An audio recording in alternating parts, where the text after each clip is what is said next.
This is Gold Blitz TV, your home for the fiercest action in African football. In WAFCON 2024, two continental powerhouses collided as South Africa's Banyana Banyana took on Ghana's Black Queens. South Africa versus Ghana, it was passion, pressure, and pure football power. Stay tuned, you don't want to miss how this battle played out.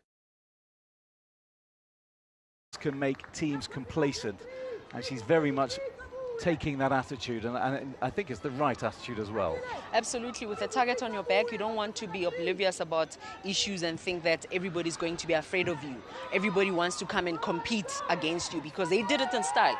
They played all their matches without a loss up until the final, so they'd want to replicate that. But every team, women's football in Africa is growing so much, so it's really going to be a test for them. It certainly is, and they're coming forward here. Banyana into the middle it goes, and cut out by Boache. Hits with venom into the middle, and that's a really strong challenge here from Boy Lorca. And she can set Ghana on the way, but really good defending there just to mop up and smother the danger from Bambanani Mbane. She's got it back now, and once again she is under pressure from Doris. Good start, and it's very, very sensible from Ghana just to keep South Africa absolutely on their toes and not give them any time to play. We've seen over the years how stylish the South African side can be. I was talking about the Women's World Cup earlier. They made it into the round of 16 for the first time, and they never gave up. They were beaten by Sweden, and then their opener drew with Argentina in their next game despite letting slip a 2-goal lead, and they were moments away from going out until Thembi Kgatlana. Not here today for personal reasons as Ghana come forward. And she looks offside, but they are still going in. Striker goal from Dua. And there was no flag, and it looked to me that she was offside, and I wonder if that would have been picked up by VAR had that found the back of the net. And just going back to that Women's World Cup, they made it through with a dramatic stoppage time winner, only to meet the Netherlands, going down by 2-0, but it was a huge achievement for South African women's football, on top of their triumph, of course, here in Morocco 3 years ago. And I'm sure you may have seen Desiree. Well, now she is offside. How is that even possible?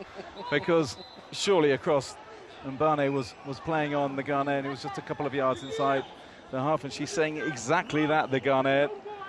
Some strange decisions from the assistant referee on this near side.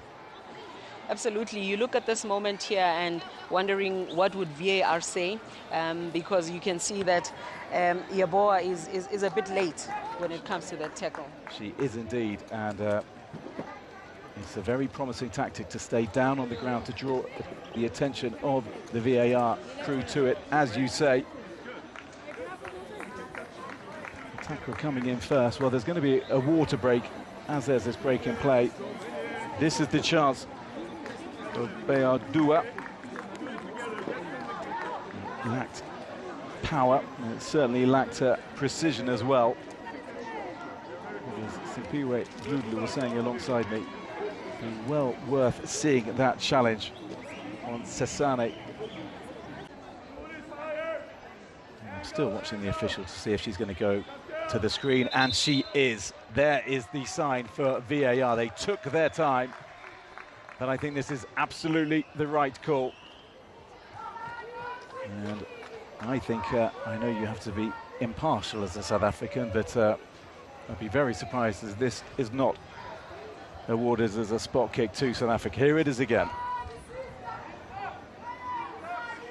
You can see the ball is long gone, and the player is clipped and taken down, and I would imagine that, unlike some VAR reviews, this might be pretty quick for Bushra Kabubi. Inside the area, late on the player.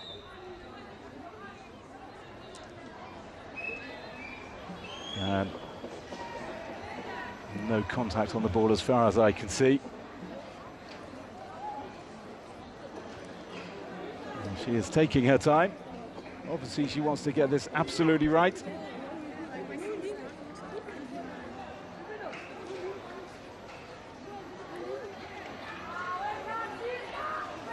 Checking the build-up as well, of course.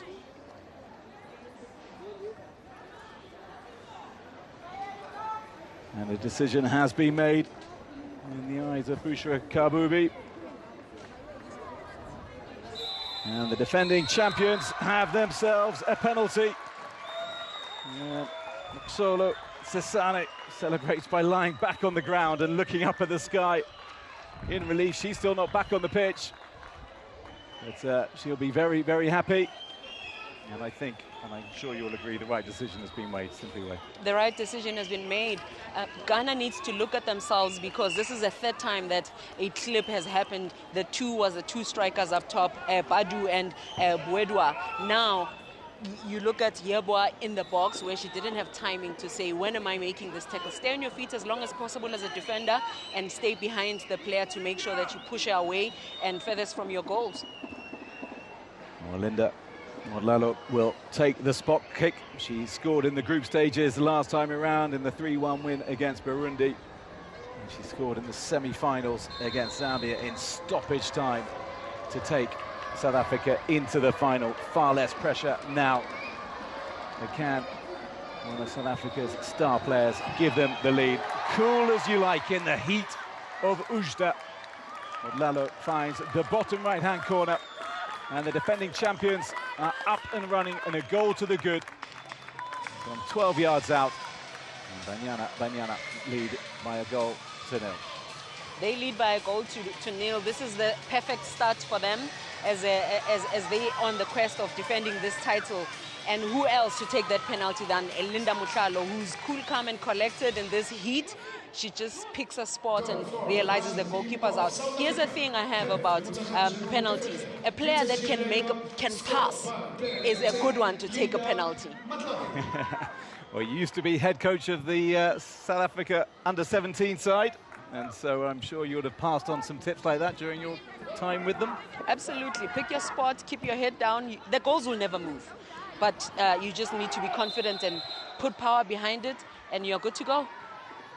Expertly taken from Modlalo, 27 years of age. She has now played her club football in Scotland with Glasgow City, and make that her 23rd goal for her country in nearly 90 appearances.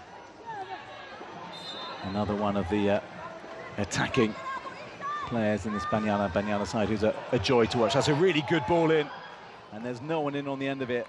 Boache again, a searching delivery that was just inviting a 66th overall, just 12 places or so behind South Africa. So in the rankings, not that much difference, but in reality, I think there's a little bit more. We will see in the remaining hour or so of this game.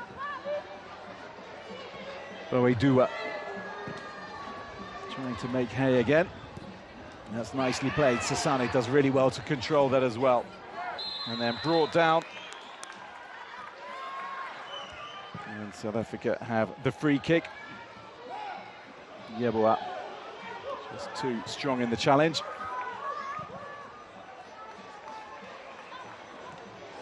Well, they started brightly, but they've not put together the same passing moves, Ghana, in the last 10-15 minutes or so, and that's because South Africa have gotten far more on their game. Dlamini into the middle, and Cynthia Conlon, the 22-year-old, in goal for Ghana, does well to read that and gather, and instantly she tries to set the Black Queens on their way.